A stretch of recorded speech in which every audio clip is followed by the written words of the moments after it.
करेंगे रूस के ड्रोन वाले प्लान के बारे में। रूस यूक्रेन के बीच 3.5 सालों से युद्ध जारी है और दिन ब दिन और भी यह युद्ध भीषण होता जा रहा है।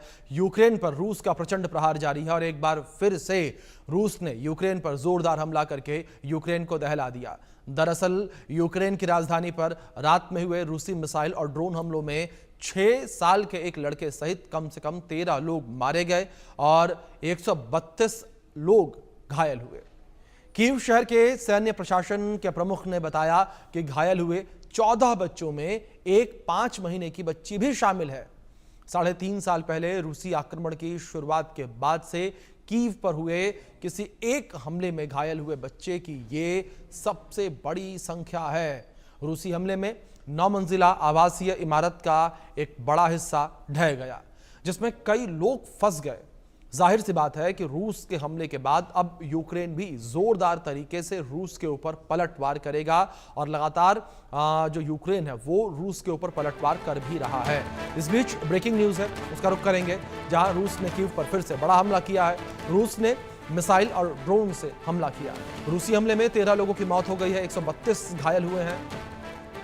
कीव में कम से कम 27 जगहों पर हमला किया गया। 100 से ज्यादा इमारतें बुरी तरीके से क्षतिग्रस्त इस हमले में हुई हैं। ये बड़ी खबर निकलकर सामने आई है। इस हमले में कई लोगों के घायल होने की खबर सामने आई है। 100 से ज्यादा लोग घायल, यानी कि 132 लोगों का ये आंकड़ा सामने आया है, जहां 132 लोग इस हमले में घायल हुए हैं। एक 9 मंजिला इमारत को निशाना बनाया गया, 9 मंजिला इमारत पर हमला किया गया और इस हमले में जो है 2 दर्जन से ज्यादा लोगों की मौत हो गई, 27 लोगों की जान गई है, 100 से ज्यादा लोग बुरी तरीके से जो है वो घायल बताए गए हैं। तो वहीं 100 से ज्यादा इमारतें जो हैं वो भी क्षतिग्रस्त हुई हैं। ये तस्वीर निकलकर सामने आ रही है। आप देख सकते हैं किस तरीके से कीव में लगातार हमले जारी हैं। लगातार कीव में जो है वो रूस हमले कर रहा है और इस बीच जिस तरीके से रूस और यूक्रेन का युद्ध चलता नजर आ रहा है, उस युद्ध को देखने के बाद ये लग रहा है कि यह युद्ध अब जल्दी रुकने वाला नहीं है। लगातार जो है युद्ध की स्थिति बनी हुई नजर आ रही है। लगातार जो है रूस यूक्रेन एक दूसरे पर हमले कर रहा है, जिसमें रूस ने अपने जो हमले हैं वो और भी ज़्यादा आक्रामक कर दिए हैं और भी ज़्यादा तेज कर दिए हैं। तो लगातार हमलों का सिलसिला जो है वो देखने को मिल रहा है।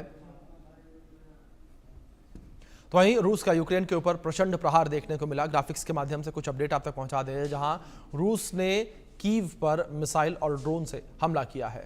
एक बच्चे समेत 13 लोगों की जान इस हमले में चली गई है और 132 लोग इस हमले में घायल हुए। 6 साल के एक लड़के सहित कम से कम 13 लोग मारे गए हैं। 9 मंजिला आवासीय इमारत का एक बड़ा हिस्सा ढह गया। यूक्रेनी सेना ने 288 ड्रोन को निष्क्रिय किया है और कीव में कम से कम 27 जगहों पर जोरदार हमला किया गया और सोलोमिंस्किया में भी जो है लगातार हमले जो है देखने को मिले हैं। सबसे ज़्यादा नुकसान जो है कीव में हुआ, जहां 100 से ज़्यादा इमारतें बुरी तरीके से क्षतिग्रस्त हुई हैं। घर, स्कूल, चिकित्सा केंद्र और विश्वविद्यालयों पर रूस का हमला ये देखने को मिला। लगातार जो है ऐसे जगहों को टारगेट किया गया जहां पर सिविलियंस रहते हैं, यानी कि सिविलियंस साइट को टारगेट किया गया, वहां पर अटैक किए गए और इन हमलों को लेकर जो यूक्रेन है वो काफी ज्यादा आक्रोशित भी है। यूक्रेन भी लगातार जवाबी हमले रूस के ऊपर कर रहा है। यूक्रेन ने साफ कर दिया है कि हम पीछे नहीं हटेंगे और जिस तरीके से रूस हमले कर रहा है उन हमलों का जवाब उसी भाषा में उसको देंगे जिस तरीके से रूस के द्वारा हमले यूक्रेन के ऊपर किए जा रहे हैं। लेकिन इन हमलों के बीच एक गौर करने की बात यह भी है कि रूस ने भी यह साफ कह दिया है कि जो उनके टारगेट्स हैं, जब तक वो टारगेट वो अचीव नहीं कर लेते हैं, उनकी सेना अचीव नहीं कर लेती है, तब तक हम पीछे नहीं हटेंगे। यानी कि जो एक तय सीमा रूस ने की है, अगर उस सीमा तक वो यूक्रेन की जमीन नहीं हथिया लेते तब तक वो अपने हमलों को ऐसे ही जारी रखेंगे। यानी कि यह युद्ध और भी ज्यादा विध्वंसक होता हुआ आने वाले दिनों में नजर आने वाला है। इस विषय पर बातचीत करने के लिए हमारे साथ 2 खास मेहमान भी जुड़े हैं, उनका परिचय मैं आपसे करवा दूं। हमारे साथ retired colonel TP Tyagi ji जुड़े हैं, डिफेंस एक्सपर्ट के तौर पर, और हमारे साथ फॉरेन अफेयर के एक्सपर्ट अरविंद सिंह तेजावत जी जुड़े हैं। आप दोनों मेहमानों का बहुत स्वागत है। इस चर्चा की शुरुआत त्यागी साहब मैं आपसे करना चाहूंगा।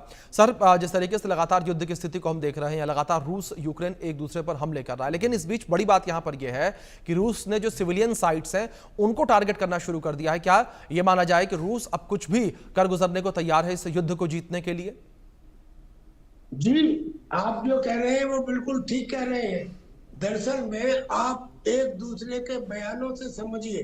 जी जैसे अमेरिका ने यानी कि डोनाल्ड ट्रंप ने ये कहा कि रूस की इकोनॉमी डेड इकोनॉमी है, और रूस को चैलेंज किया कि जी अगर 10 दिन के अंदर आपने पीस टॉक्स में भाग नहीं लिया और एग्री नहीं हुए, तो फिर तुम्हारे ऊपर ना केवल टैरिफ लगाई जाएगी, ना केवल सैंक्शन लगाए जाएंगे, बल्कि जो आपसे तेल या गैस खरीदेंगे उनके ऊपर भी टैरिफ बढ़ाई जाएगी। इसका जवाब जो रूस ने तो ये दिया कि उन्होंने कीव के ऊपर ताबड़तोड़ अटैक शुरू कर दिए, मगर अगर आप वर्डिंग में देखो तो रूस के पुराने एक्स प्रेसिडेंट ने जो इस समय वहां की शायद सिक्योरिटी काउंसिल के हेड है, उन्होंने ये कहा कि हमारी इकोनॉमी को डेड कहने वाला अमेरिका समझ ले कि हमारे पास भी डेड हैंड है। अब ये डेड हैंड क्या है? ये सोवियत काल की वो चीज है, यानी कि अगर रशिया के सारे लीडर्स को भी एक साथ न्यूट्रलाइज कर दिया जाए तो भी रशिया में साइलोज के अंदर उनकी इंटरकॉन्टिनेंटल बैलिस्टिक मिसाइल है जो अपने आप एक्टिवेट हो जाएंगी और अमेरिका के ऊपर अटैक करेंगी। यानी कि रशिया ने चैलेंज, और वो भी एक बड़ा चैलेंज, अमेरिका को दे दिया। अमेरिका के लिए अब इस समय ये प्रॉब्लम है कि वो रशिया के इस चैलेंज का जवाब दे या यूक्रेन को हथियार दे। अगर वो यूक्रेन को हथियार देने की वाया नेटो कोशिश जारी रखता है और जारी देता है, तो असलियत में ये यूक्रेन की तबाही को और ज्यादा नजदीक लाना है, क्योंकि यूक्रेन में तो जी पहले से ही जो जी एंटी करप्शन एजेंसी के ऊपर शिकंजा कसने की वजह से वहां पे प्रदर्शन हो रहे थे, मगर रशिया के एजेंट्स ने वहां जाकर उन्हें और भड़का दिया। यानी कि अब यूक्रेन में अंदर से भी जेलेंस्की के खिलाफ और ऊपर से रशिया का भी ताबड़तोड़ अटैक, और प्लस अमेरिका और नेटो के द्वारा भी उन्हें एक्सेप्शनली ज्यादा लॉन्ग रेंज वेपन दिए जाना मीन्स यूक्रेन की तबाही को नजदीक लाना है। तो अगर यूक्रेन को तबाह करना चाहता है तो फिर जो आने वाले समय में इतिहास लिखा जाएगा, बताया जाएगा कि ये अमेरिका की वजह से जी हुआ। तो जी मैं समझता हूँ इस समय America is in a more delicate position as compare to Russia. जी सर आप मेरे साथ बने रहें, अरविंद जी आप भी मेरे साथ बने रहें। इस बीच एक बड़ी खबर सामने आ रही है, उसका रुख कर लेते हैं। जहां पुतिन पर फूटा है जेलेंस्की का गुस्सा। शांति की हमारी इच्छा पर रूस का जवाब है, ये बिना ताकत के शांति असंभव है।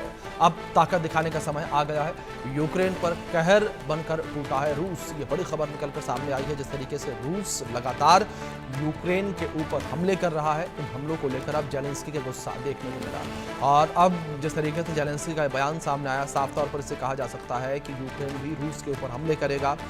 और लगातार हमले ये तेज़ होते नजर आ रहे हैं। और लगातार हमारे साथ दोनों खास मेहमान जुड़े हुए हैं। अरविंद जी मैं आपका रुख करूंगा। अरविंद जी जिस तरीके से इस पूरी जंग के बीच यूक्रेन का बयान सामने आया, जेलेंस्की का ये बयान सामने आया, क्या इससे माना जाए कि अब यूक्रेन के द्वारा भी हमले तेज होते हुए आने वाले दिनों में हमें नजर आएंगे? क्योंकि जो एक मदद हथियारों की, जो सप्लाई हथियारों की यूक्रेन की रुकी हुई थी, जिस वक्त वो बैकफुट पर नजर आ रहा था, अब वो सप्लाई फिर से चालू हो गई है। लंदन ने माफ कीजिएगा इंग्लैंड ने जो है वो मदद की है यहाँ पर यूक्रेन की। उसके बाद अमेरिका ने जो सप्लाई चेन रोक दी थी ये हथियारों की, उसे भी फिर से चालू कर दिया है। तो क्या भी माना जाए इसी वजह से यह आक्रामक रुख जो है वो यूक्रेन का, जेलेंस्की का देखने को मिल रहा है? अभिषेक साहब, ये आक्रामक रुख तो इसकी एक वजह केवल नेटो कंट्रीज नहीं है जिनका आपने जिक्र किया है जी। इसके अलावा भी दरअसल यूक्रेन के पास अपने अस्तित्व की रक्षा के अलावा और कोई रास्ता नहीं है जी। अगर मान लो यूक्रेन एग्रेसिव नहीं होता है तो उसका विकल्प क्या है? रूस को सब कुछ सौंप देना ही तो विकल्प हुआ, क्योंकि रूस ने अपने टारगेट्स तय कर रखे हैं। उसने जो समुद्रों तक अपनी पहुंच है उसका रास्ता उसे हासिल करना है, और जैसे वो लगातार यूक्रेन के टुकड़े टुकड़े करके उसको छीनता रहा है, जो उसका जो इंपीरियलिस्ट जो पॉलिसी है रूस की, उसके तहत तो उसके पास, यूक्रेन के पास कोई रास्ता नहीं है। यहाँ तक कि यूक्रेन यह भी तैयार है कि चलो ठीक है, आपने जितने क्षेत्र पर कब्जा किया है, जहां तक रशियन आबादी है वहां तक आप कर लीजिए, पर जहां से यूक्रेनियन आइडेंटिटी शुरू होती है, वहां से तो आप बातचीत के टेबल पर आए, पर जी। दरअसल पुतिन का ऐसा कोई रुख है नहीं। पर हाँ, यह सच है कि इस बीच में जो नेटो कंट्रीज हैं, जिसमें जर्मनी का भी नाम लिया जाना चाहिए, जहां ड्रोन की सहायता से वह यूक्रेन को मदद करना चाहता है, और यूके ने मदद का जो अपना वादा है वो किया ही है, उससे आशान्वित है। और भी तमाम देश जो खासकर जो अलग अलग हथियार बनाते हैं, छोटे लेवल के और बड़े लेवल के, वो सब हैं।